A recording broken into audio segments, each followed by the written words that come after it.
In a place today known as Bavaria, Germany, 5 members of the Gruber family, including the family maid, were murdered in cold blood. It was March 31st of 1922 when the murders were committed, and early April when the bodies were found.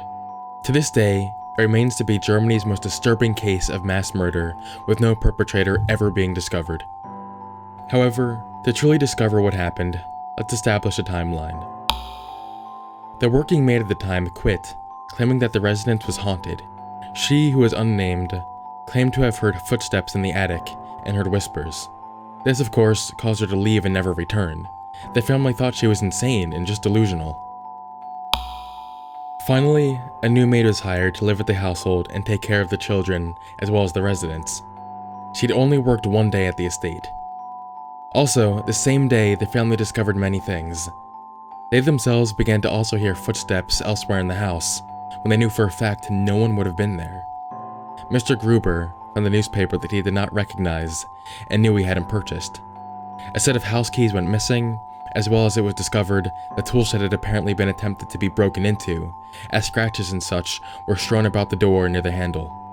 And most disturbingly, they found footsteps in the snow leading up to the house from the nearby woods, except no return footsteps were found. This, of course, brought the conclusion along with other evidence someone had entered the house and was staying there. However, the Gruber family was unfortunate enough to not understand this until it may have been too late. No one is sure of this, but the following is what is believed to have happened.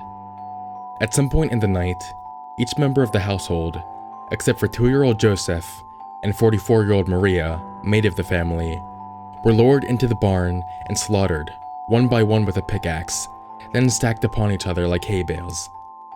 Young daughter, 7-year-old Cecilia, was later found to be grasping clumps of her own hair and had bald spots on her head.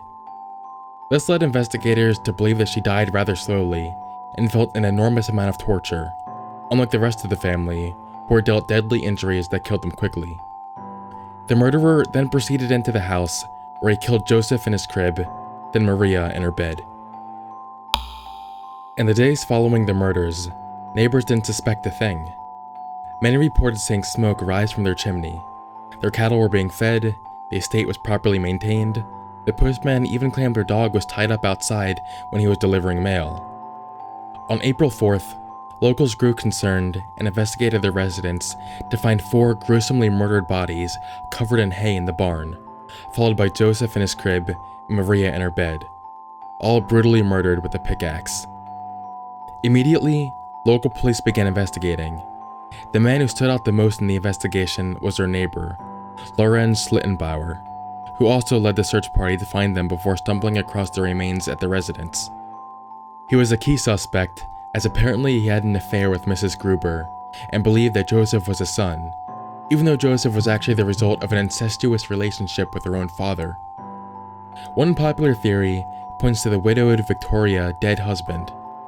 Even though it was recorded that he was killed in action in the trenches of France in the First World War, some believe he actually didn't die and returned only to find his wife with another man, leading him to go into a rage and methodically plan and execute their murders.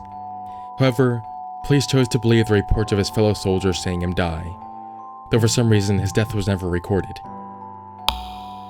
A year following the murders, the residence was torn down and a monument was erected in its place, honoring the victims. The last person to be interviewed in relation to the case was in 1986.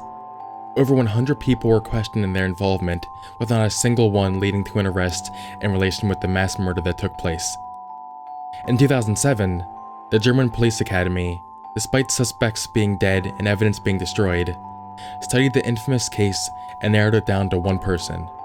But it was too late, as they had been already dead for many years.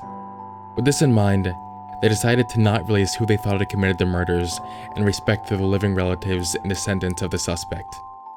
But still, to this day, no one was for sure who committed the murders, and perhaps whoever did took it to the grave with them. Thank you for watching, and I will see you on the flip side.